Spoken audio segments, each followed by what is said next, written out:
અહેમદાબાદ મિત્ર ન્યૂઝમાં આપનું સ્વાગત છે। ડાયમંડ અને ટેક્સટાઇલ સિટીની ઓળખ ધરાવતા સુરતમાં 6 અને 7 જુલાઈએ વરસેલા 18 ઇંચ વરસાદે ચારેકોર પાણી કરી દીધું।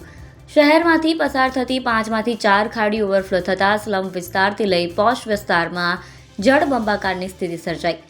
2 દિવસ દરમિયાન વીજ કરંટ લાગતા ઝાડ પડતા અને વીજળી પડવાના કારણે 9 લોકોએ જીવ ગુમાવ્યો। ત્યારે આજે એટલે કે 8 જુલાઈએ સવારથી વરસાદમાં રાહત છે, પણ પાણી ભરાવાના કારણે લોકો ભારે પરેશાન થઈ રહ્યા છે। વરસાદી પાણી દુકાનો અને ઘરમાં ઘૂસી જતા કરોડોના માલસામાન અને ઘરવખરીને નુકસાન થયું છે।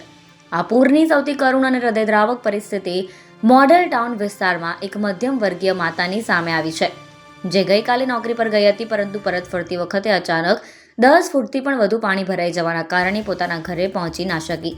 આજે સવારના 8 વાગ્યાથી આ જળબંબાકાર વચ્ચે ટ્રાફિક સર્કલ પર અસહાય અવસ્થામાં બેસી રહી છે।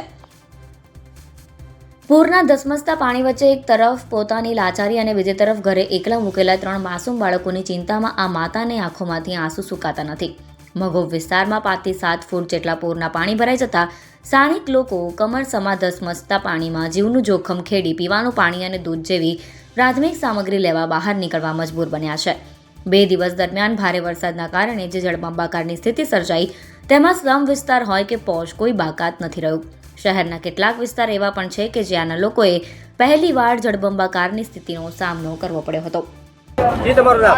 મારું નામ ગઢિયા મહેશ છે। હું વરાછા રોડ યસ પ્લાઝા કોમ્પ્લેક્સમાં એક નાનો વેપારી છું।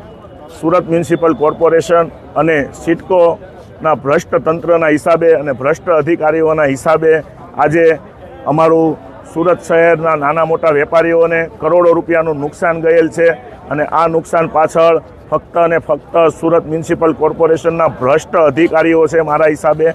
અને મારી સુરત શહેરના તમામ વેપારીઓ અને એમના પરિવારોને નમ્ર અરજ છે કે તમે લોકો આ ભ્રષ્ટ અધિકારીઓ અને એમના પરિવારોને સ્ટીલના કીડા પડે એવી દિલથી મહાદેવને પ્રાર્થના કરજો, જેથી કરીને એ લોકો ઝડપથી મરી જાય અને ભવિષ્યમાં એમના હિસાબે, એ ભ્રષ્ટ અધિકારીઓના હિસાબે સુરત શહેરના કોઈ લોકો હેરાન ના થાય। અને સુરત શહેરના ખાસ કરીને અમારા યસ પ્લાઝામાં જે આ બ્રિજ નિર્માણનું કામ જે ચાલુ છે, છેલ્લા 3 થી 6 મહિનાથી અમે લોકોને અસંખ્ય મૌખિક રજૂઆત કરી છે। એ ભ્રષ્ટ અધિકારીઓ અહીંયા આવે પણ અમે ઉગ્ર રજૂઆત કરીએ તો એ લોકો વરાછા પોલીસને બોલાવી લેતા હતા, અને પછી અમને લોકોને વાતોમાં લઈને કે અમે કરી દેશું, આમ છે એસએમસી સિડકોને કહે, સિડકો એસએમસીને કરે। અને આજે એ લોકોની ગંભીર બેદરકારીના હિસાબે અમારું યસ પ્લાઝા કોમ્પ્લેક્સ જે કોમ્પ્યુટર લેપટોપ સીસીટીવીનું હબ છે, અહીંયા મોટા પ્રમાણમાં હોલસેલરો છે, એ દરેક લોકોનો માલ 100% નષ્ટ થઈ ગયો છે। જેવી રીતે ડેમ તૂટે અને પાણી આવે એવું 15 થી 20 મિનિટમાં સંપૂર્ણ યસ પ્લાઝાને જળબંબાકાર થઈ ગયેલ છે। અને આ વરસાદી ડ્રેનેજ વોટરની જે લાઈન આવે એમાં ભંગાણના હિસાબે આ થયેલ છે। બાકી સુરતની અંદર અને અમારા યસ પ્લાઝામાં કદાચ 1 કલાકની અંદર 20 ઇંચ વરસાદ આવે તો પણ પાણી ન આવે, તો વરસાદી ગટર લાઈન આ લોકોએ ચાલુ રાખી હોતે તો આ બ્રિજના નિર્માણના હિસાબે એ ગટરો આજે પણ તમે અહીંયા જોઈ શકો છો સીલ કરેલી છે, કારણ કે અંદરથી ભંગાણ થઈ ગયેલ છે।